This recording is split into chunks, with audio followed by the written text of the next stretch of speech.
let me express my deepest gratitude for the privilege of addressing this convention. Tonight is a particular honor for me because, let's face it, my presence on this stage is pretty unlikely. My father was a foreign student, born and raised in a small village in Kenya. He grew up herding goats, went to school in a tin roof shack. His father, my grandfather, was a cook, a domestic servant to the British. But my grandfather had larger dreams for his son. Through hard work and perseverance, my father got a scholarship to study in a magical place, America, that shone as a beacon of freedom and opportunity to so many who had come before. While studying here, my father met my mother. She was born in a town on the other side of the world, in Kansas.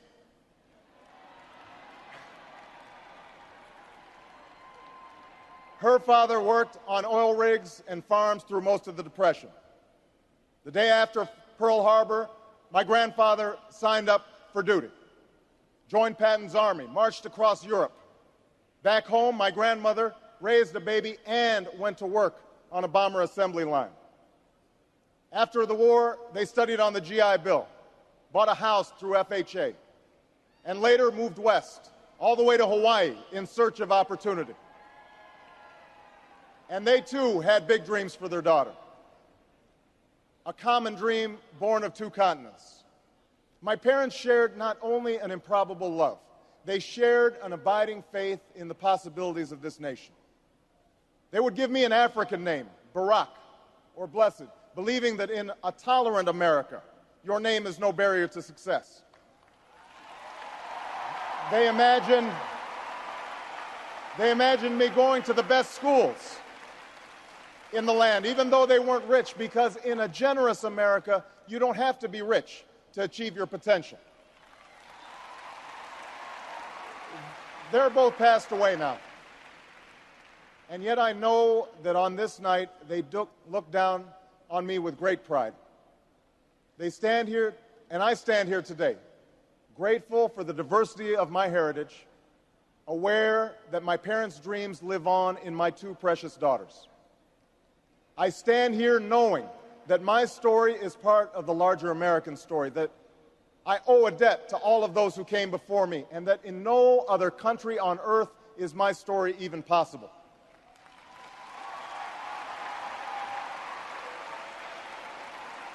Tonight, we gather to affirm the greatness of our nation, not because of the height of our skyscrapers or the power of our military or the size of our economy.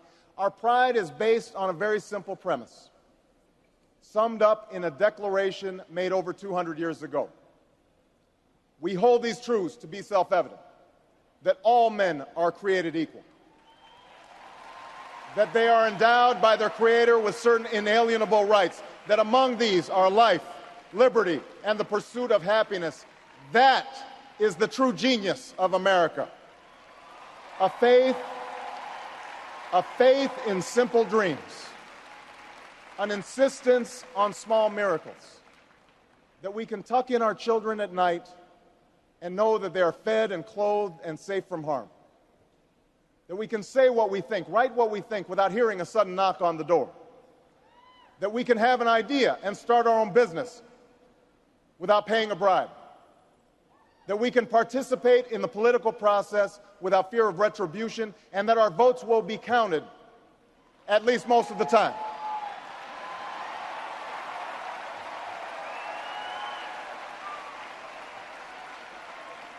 This year, in this election, we are called to reaffirm our values and our commitments, to hold them against a hard reality, and see how we're measuring up to the legacy of our forebears and the promise of future generations. And fellow Americans, Democrats, Republicans, Independents, I say to you tonight, we have more work to do. More work to do for the workers I met in Galesburg, Illinois, who are losing their union jobs at the Maytag plant that's moving to Mexico, and now are having to compete with their own children for jobs that pay $7 an hour. More to do for the father that I met who was losing his job and choking back the tears, wondering how he would pay $4,500 a month for the drugs his son needs without the health benefits that he counted on. More to do for the young woman in East St. Louis, and thousands more like her, who has the grades, has the drive, has the will, but doesn't have the money to go to college.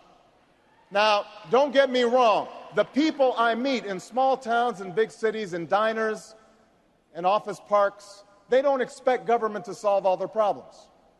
They know they have to work hard to get ahead, and they want to.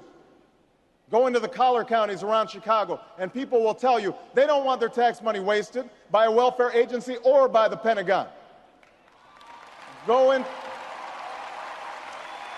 into any inner city neighborhood, and folks will tell you that government alone can't teach our kids to learn. They know that parents have to teach, that children can't achieve unless we raise their expectations and turn off the television sets and eradicate the slander that says a black youth with a book is acting white. They know those things.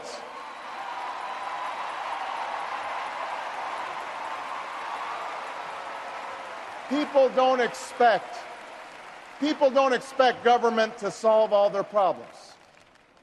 But they sense deep in their bones that with just a slight change in priorities, we can make sure that every child in America has a decent shot at life, and that the doors of opportunity remain open to all. They know we can do better, and they want that choice. In this election, we offer that choice. Our party has chosen a man to lead us who embodies the best this country has to offer, and that man is John Kerry.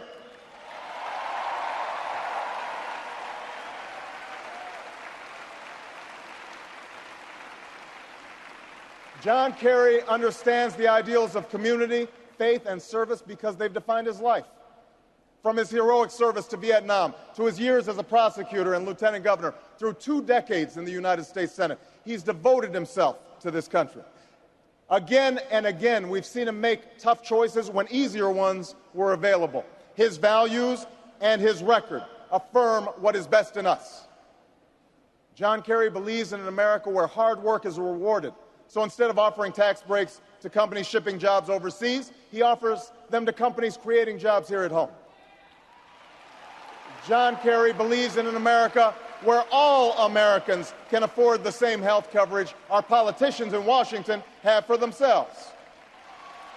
John Kerry believes in energy independence, so we aren't held hostage to the profits of oil companies or the sabotage of foreign oil fields. John Kerry believes in the constitutional freedoms that have made our country the envy of the world, and he will never sacrifice our basic liberties, nor use faith as a wedge to divide us.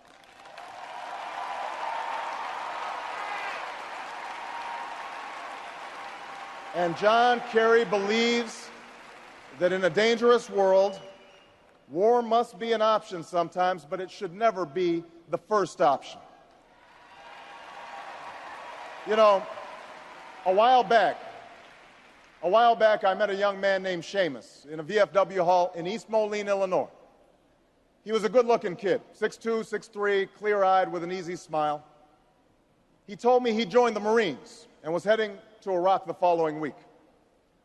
And as I listened to him explain why he'd enlisted, the absolute faith he had in our country and its leaders, his devotion to duty and service, I thought, this young man was all that any of us might ever hope for in a child.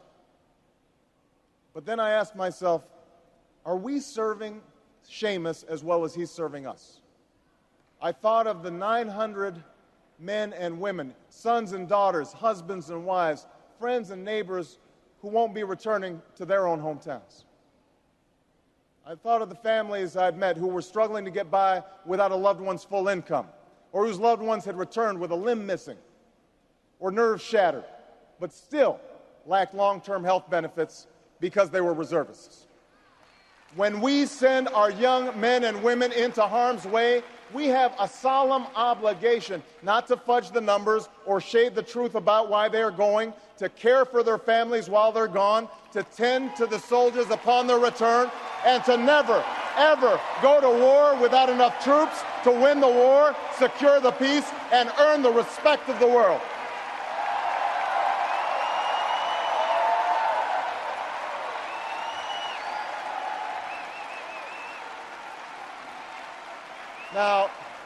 Now, let me be clear. Let me be clear. We have real enemies in the world. These enemies must be found, they must be pursued, and they must be defeated. John Kerry knows this.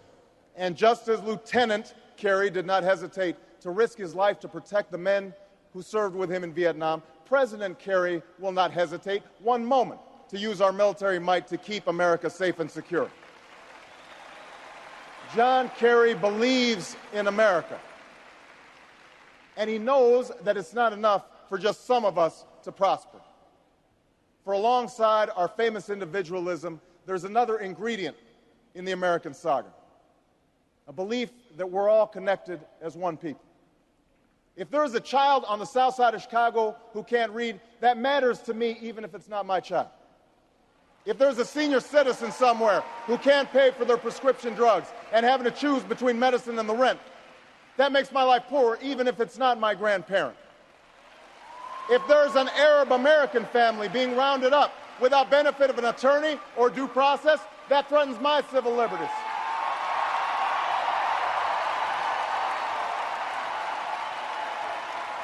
It is that fundamental belief.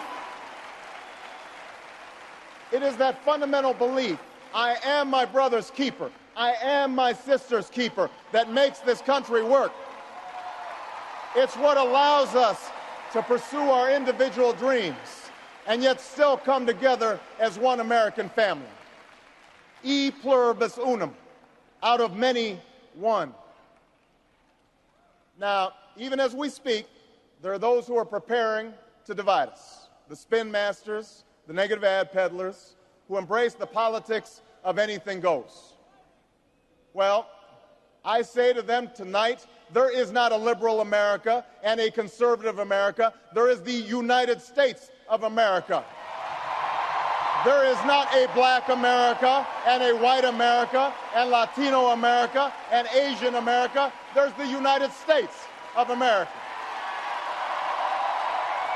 The pundits like to slice and dice our country into red states and blue states, red states for Republicans, blue states for Democrats. But I've got news for them, too. We worship an awesome God in the blue states, and we don't like federal agents poking around in our libraries in the red states. We coach Little League in the blue states, and yes, we've got some gay friends in the red states. There are patriots who opposed the war in Iraq, and there are patriots who supported the war in Iraq. We are one people, all of us pledging allegiance to the Stars and Stripes, all of us defending the United States of America.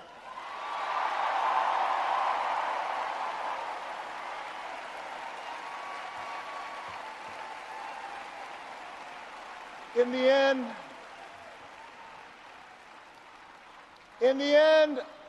end, that's what this election is about. Do we participate in a politics of cynicism, or do we participate in a politics of hope? John Kerry calls on us to hope. John Edwards calls on us to hope. I'm not talking about blind optimism here, the almost willful ignorance that thinks unemployment will go away if we just don't think about it, or healthcare crisis will solve itself if we just ignore it. That's not what I'm talking about. I'm talking about something more substantial. It's the hope of slaves sitting around a fire singing freedom songs, the hope of immigrants setting out for distant shores, the hope of a young naval lieutenant bravely patrolling the Mekong Delta, the hope of a mill worker's son who dares to defy the odds, the hope of a skinny kid with a funny name who believes that America has a place for him too.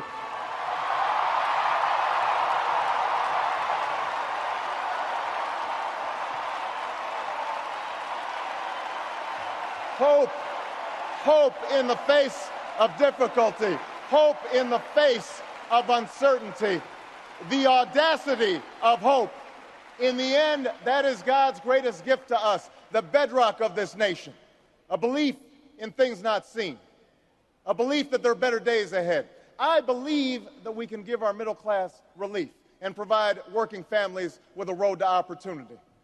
I believe we can provide jobs to the jobless, homes to the homeless, and reclaim young people in cities across America from violence and despair. I believe that we have a righteous wind at our backs, and that as we stand on the crossroads of history, we can make the right choices and meet the challenges that face us. America, tonight, if you feel the same energy that I do, if you feel the same urgency that I do, if you feel the same passion that I do, if you feel the same hopefulness that I do, if we do what we must do, then I have no doubt that all across the country, from Florida to Oregon, from Washington to Maine, the people will rise up in November, and John Kerry will be sworn in as president, and John Edwards will be sworn in as vice president, and this country will reclaim its promise, and out of this long political darkness, a brighter day will come. Thank you very much, everybody. God bless you. Thank you.